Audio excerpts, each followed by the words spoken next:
From the Oklahoman's Video Studio, I'm Dave Morris with another edition of Heartbeat OK, where we partner up with our friends at the American Heart Association to talk about various topics. And this week, June 1st through June 7th, we're at the tail end of National CPR Week.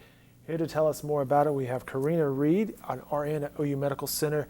Very nice to meet you. How are you? I'm great. How are you? Well, I'm doing well. Let's start with you first of all. What do you do at OU Medical Center? Well, I am a new cath lab nurse.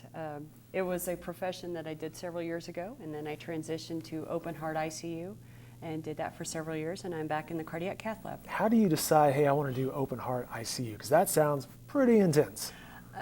It is a passion. I love hearts. I love the way it functions. Now, when you say you love hearts, why do you love hearts? Hearts are a simple organ. They really are. They're simple yet complex. I mean, it's pretty plumbing crucial, or electrical. Yeah. Plumbing or electrical, you say? Mm-hmm. So you've helped the electrical system with medications, with electrical currents, with pacemakers. You help the plumbing system by the medications that keep the heart pumping well and the blood vessels open. And that's why CPR is so important. If someone has a sudden cardiac arrest, their heart, the electricity just stops. And a person that witnesses that can help so much by calling 911 and then just starting chest compressions and making that pump work until paramedics can get there and help with the ventilations and get them to a hospital that can treat it further. It's National CPR Week, as we mentioned, June 1st through June 7th. We're taping this on June 7th, so we're at the tail end of National CPR Week. But how crucial is the timing involved? You've got to do it right away. You've got to call 911 and then just immediately start chest compressions. Don't worry about doing the mouth-to-mouth breathing. We want everyone to know, just get on, start compressing, getting that heart pumping. Get trained. AHA can train you in just a short amount of time. Half an hour or so will get you good training to get compressions going. Well, let's just get the crash course here real fast. There is the Bee Gees song, Staying Alive, and that's kind of the rhythm, I guess, right? Yes. So what should we do location-wise, and what are the best steps? Maybe 3 things we should know about doing some chest compression. Well, the easiest way to do it is just tell people to find that breastbone and follow it down to the tail end, and then put the heel of your palm on and the other hand on top of it, and then just start pumping hard and fast. So pretty hard, give it some... Pretty hard and fast, and you sing Staying Alive to yourself, and that's how you get the rhythm and the timing and the speed that we need. And that gets the waterworks moving. That you're forcing the blood flow to the tissue until someone else can get there and help you further. All right, now you stay on the line with 911 or the operators, well, I guess as long as you can, but until they tell you, hey, hang up, but keep that going. Now, I remember back in the day when I was in school, which was decades ago, but the mouth-to-mouth was encouraged as well. Why are we drifting away from that a little bit? Well, mouth-to-mouth can be so intimidating. I mean, you have to position a neck, you have to get the tongue in the right place, you have to be able to get your lips, a good seal on the mouth. And I think that factor has deterred people from doing it.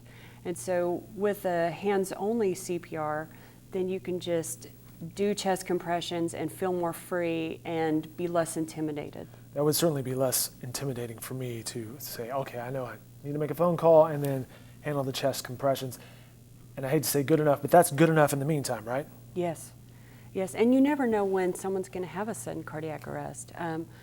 We at the Cardiovascular Institute at OU have a coworker, and he gave me permission to tell his story today. He was at work one day and developed a sudden cardiac arrest. So what were the signs and symptoms that you may have seen, or his coworkers may have seen? Chest pain, and then he fell to the floor. And they called it code blue in the hospital and started doing CPR. He went right to the cath lab. I saw him after he had his cardiac cath procedure and came up to the ICU. And he's back at work and doing great. I guess if there's going to be a workplace incident where you have perhaps some heart issues, being at a hospital is probably a good place to be, right? Being at a hospital in the Cardiovascular Institute would be the ideal place. We were joking earlier, one of the things the American Heart Association has done a nice job of is some marketing and some PSAs, if you will, about CPR and its value and what you should do. And we were laughing about Ken Young's, the 90 seconds there where the people are playing charades, They're like, oh, he must be having a heart attack. Looks like he's having a heart, and he actually was. What are some of the symptoms we should watch out for if we suspect, hey, something's not right with that person?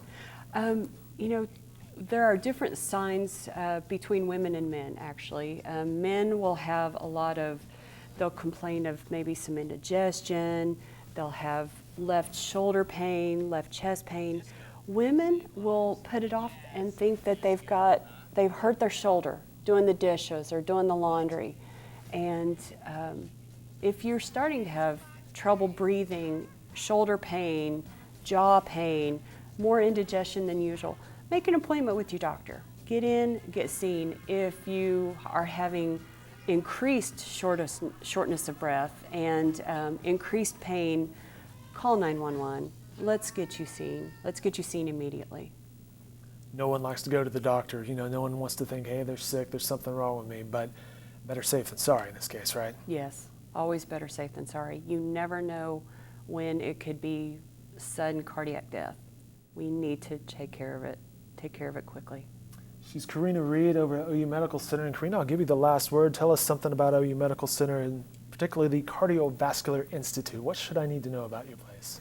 I think you need to know that we are a great group of people who love to take care of patients all the way through, from outpatient through the intensive cares, through the cardiac cath team. We just love taking care of people.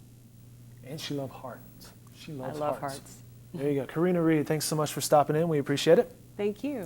National CPR Week at heartbeatok.com.